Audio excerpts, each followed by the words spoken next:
मेघ गर्जन विद्युत मर्जन, वृष्टि पूरित मृदा अहम, नेत्र द्रवित नेह फलित आनंदम आनंदम। आप सभी का स्वागत है हमारे 12 मासा की सीरीज़ में, जहां हम पहुंच गए हैं अति सुंदर महीने में, जहां पर धरती बहुत ही सुंदर दुल्हन की तरह सज जाती है। हर तरफ हरियाली ही हरियाली होती है, मेघ गरज रहे होते हैं और मानिए धरती पर हर जगह खुशहाली फैल जाती है। आप आ गए हैं सावन के महीने में। दिव्या मैम, सावन का जो महीना है मेरा अति प्रिय महीना है, क्योंकि जहाँ जिस ओर देखे सुंदरता ही सुंदरता बिखरी हुई होती है और ऐसा लगता है कि जैसे प्रकृति झूम रही हो, तृप्त हो गई हो। अभी हम ग्रीष्म ऋतु बिता के आए हैं, तो 12 मासा में 5वां महीना है सावन का महीना। और सावन शब्द आया है श्रवण से, श्रावण मास भी कहते हैं, तो ये आया है श्रवण से, क्योंकि मांगलिक कार्य अभी बंद होते हैं और बाहर इतनी बारिश हो रही होती है कि अधिकतर लोग घरों में होते हैं। तो घर में अपने बड़े बूढ़ों को सुनना और सबसे ज्यादा जरूरी प्रकृति की ध्वनि को सुनना। मैं यही बोलने वाली थी कि प्रकृति इस समय इतनी सुंदर और इतनी मीठी आवाज़ें निकाल रही होती है कि वो आपके लिए कोई धुन से कम नहीं। अगर आप सुने तो आपको लगेगा कि there is music flowing in nature everywhere. बादलों की गड़गड़ाहट, बारिश की बूंदें, उनका धरती से मिलना, फूलों का खिलना, बर्ड्स की chirping, there is an orchestra playing everywhere. हाँ, मतलब जिस तरह से प्रकृति एक नई उमंग में आ जाती है, इंसान का तन मन हर कुछ एक नई उमंग में आ जाता है। आप देखिए, भारतीयों के लिए तो चाहे वो किसान हो चाहे आम आदमी हो, बारिश का इतना महत्व है कि वर्षा के जो देवता है इंद्र, उनको ऋग्वेद में सबसे ज्यादा ऊपर वो देवताओं के राजा कहलाते हैं। तो बारिश का जो महत्व है, क्योंकि हमारी सोसाइटी एग्रीकल्चर बेस्ड थी, यही वो सीजन है जब फसल को वो बुआई की जाती है और उसको पानी मिलता है। सो पूरी इकोनॉमी बरखा पे, बारिश पे डिपेंडेंट होती है और कवियों ने भी इसको इतना बखाना है। मैं अभी यही बोलने वाली थी कि आई थिंक जितना कवियों ने वर्षा ऋतु के बारे में लिखा है, इसमें प्रेम उत्पन्न होने के बारे में लिखा है, प्रेमियों के बारे में लिखा है। ये एक आप नेचर में भी देखिए कि ये धरती का और आकाश का मिलन है, कि जैसे आकाश मानो अपनी प्रियतमा धरती से वर्षा के माध्यम से मिल रहा हो। बहुत सारी आपको कहानियाँ मिलेंगी वर्षा ऋतु से लेके, उसमें प्रेम प्रेमिका के मिलन को लेके। आकाश को हमारे शास्त्रों में पिता तुल्य माना गया और धरती माता है ही। सो ये माता और पिता, ये यूनियन का टाइम है, ये प्रेमियों के यूनियन का टाइम है। Yes. अगर हम प्रकृति में भी देखेंगे तो ये यूनियन का समय है।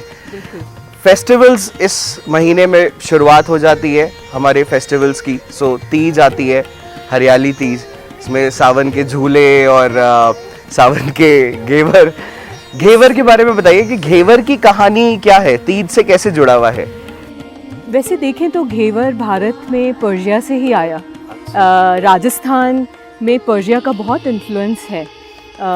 और घेवर जो एक मिठाई है वो घी और मैदा और चीनी, ये बहुत ही वैसे सिंपल डिश है। It looks very complicated. इसमें हनी कोम वेब जैसा डिज़ाइन बनता है। और ये तीज, गणगौर, ये जो फेस्टिवल्स हैं, ये बिना घेवर के इनकम्प्लीट हैं। ये माना जाता है कि जो सुहागन हैं वो व्रत रखती हैं और फिर जो उनके हस्बैंड हैं वो घेवर से उनका मुंह मीठा करा के व्रत खुलवाते हैं। घेवर हमारी संस्कृति से बहुत सालों से जुड़ा हुआ है। पर्टिकुलरली इस महीने में अगर आप देखें तो घेवर हमारे सिस्टम के लिए, हमारी बॉडी के लिए बहुत ही अच्छा है। अच्छा। हाँ, क्योंकि घी से भरपूर है ये। और इस मौसम में आप देखें अभी बाहर बहुत ज़्यादा पानी और हवा का मतलब ज़ोर है, तो यही चीज़ हमारे शरीर में भी है। तो पित्त और वात को कंट्रोल करने के लिए घी is an ultimate solution. शायद इसीलिए इस महीने में प्रसादी होती है, दाल बाटी चूरमा बनता है।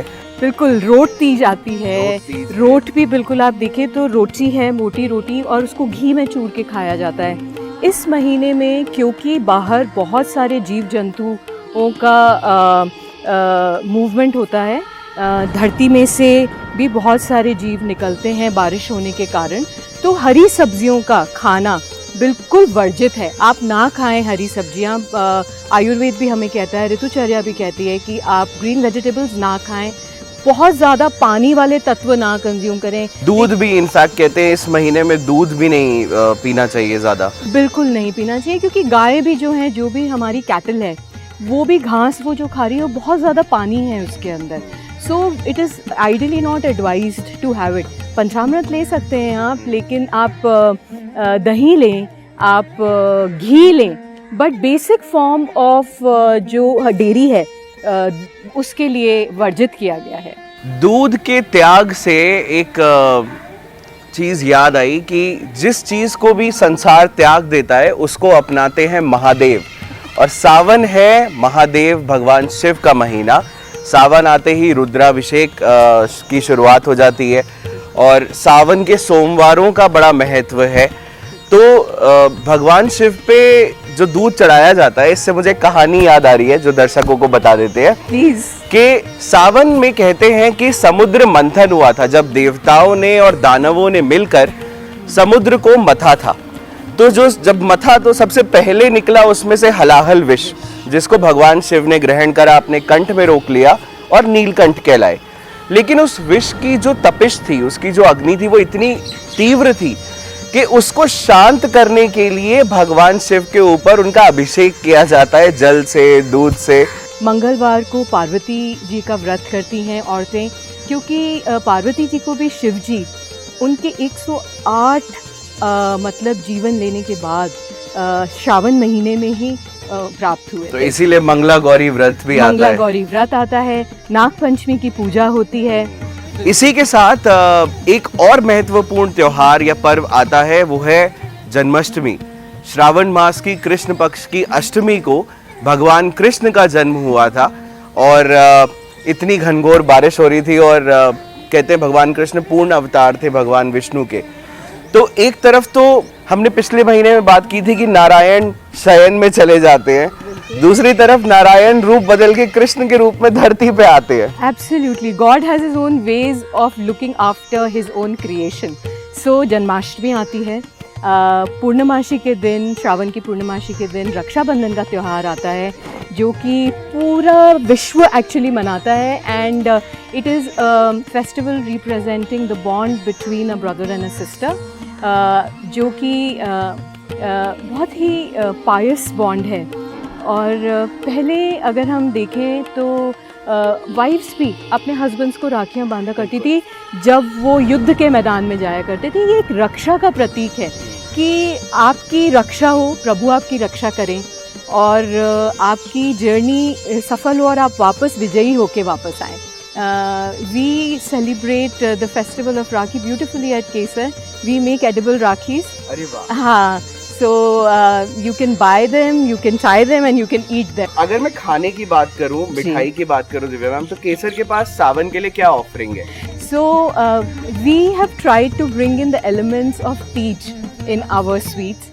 So आपको बहुत ही प्यारी प्यारी कलरफुल फ्लेवर्ड मिठाइयाँ मिलेंगी, फ्लेवर्ड कतलियाँ मिलेंगी, और मार्जिपान बॉल्स हम बनाते हैं बादाम से। अच्छा। क्योंकि कृष्ण भगवान को माखन बहुत ही पसंद है, तो आपको छोटी छोटी बहुत ही प्यारी माखन मिश्री की हांडियाँ मिलेंगी जो आप प्रभु को धरा सकते हैं। और हमने बनाया है पचरंगा। ये बहुत ही सुंदर मिठाई है जो पचरंगा लहरिया से इंस्पायर्ड है। अच्छा। और इसको आप तीज के दिन ज़रूर खिलाएं, अपनी घर में ले जाएं और सभी के साथ शेयर करें। अब बात करते हैं मिठाई ऑफ द मंथ की, क्योंकि हम 12 मासा के थ्रू अपने दर्शकों को हर महीने एक नई मिठाई देते हैं। तो सावन मास की मिठाई ऑफ द मंथ क्या है? सावन की मिठाई डिज़ाइन करने के लिए हमको बहुत सारा विचार विमर्श करना पड़ा क्योंकि ऑल ओवर द वर्ल्ड मतलब जब लोग सावन सोचते हैं, राजस्थान सोचते हैं, तीज सोचते हैं, तो घेवर ही दिमाग में आता है आपके। फिर हमने सोचा कि क्या ऐसा कुछ किया जाए different which can become an identity for Teej apart from ghevar. तो पहले हमने हरियाली घेवर बनाया, उसको एक्सपेरिमेंट किया। Then we came up with another sweet which I want you to taste first and then we will talk about the name of the mithai, क्योंकि वो नाम ऐसा है कि हमारे राग जो हैं, जो कि सावन में बजाए जाते हैं, जिनको बजाने से तानसेन जब उन्हें छेड़ देते थे तो आकाश से वृष्टि हो जाया करती थी। मल्हार। उस मिठाई का नाम मल्हार तो नहीं है, क्योंकि राग मल्हार बजता था, सावन का राग ही है मेघ मल्हार। देखिए इस बार की मिठाई जो है उसका डिस्क्रिप्शन आपको तरुण ने दिया है। हमारी इस महीने की मिठाई का नाम है मल्हार। अच्छा। Yes, and I want you to taste it please. अरे वाह, इस पे तो फूल भी बना हुआ है और हर श्रृंगार का फूल है ये। हाँ, ये हर श्रृंगार का फूल है और ये ग्रीन कलर की मिठाई है, पिस्ते से बनी हुई, क्योंकि पूरी धरती हरित है, पूरी धरती पे हरियाली ही हरियाली है। तो और हरियाली तीज है, तो हमने इस मिठाई को हरियाली से इंस्पायर होके, धूप से इंस्पायर होके बनाया है। और आप इसे खाइए और हमें बताइए कैसी है। बिल्कुल। सो एन ओड टू संगीत सम्राट तानसेन, मल्हार राग एंड सावन मास। इसमें अंदर अलग अलग कलर्स हैं। यस, ये लहरिया भी तो आना चाहिए ना। अगर लहरिया नहीं आया तीज में तो फिर क्या मजा। इसमें खुशबू भी है और पता है बहुत फेमिलियर खुशबू है ये, बट क्या है, जैसे जब बारिश होती है ना तो जो खुशबू आती है ये वो है। हाँ, इसके अंदर हमने बहुत ही एक सीक्रेट इंग्रेडिएंट यूज़ किया है, जिससे कि आपको बहुत ही प्यारी सौंधी सौंधी मिट्टी की खुशबू आएगी। आपको ये एहसास होगा कि आप मानिए कि जैसे बारिश हो रही है और जैसे धरती माँ से बहुत ही मीठी मीठी खुशबू आती है, वो आपको पुकार रही होती है। ये सुनिए आप, ये उनका तरीका है बोलने का। श्रावण मास हमने बोला, श्रवण करिए। So when the earth sings, she sings in her own ways and that's the essence, that's the flavor that we have got into this sweet.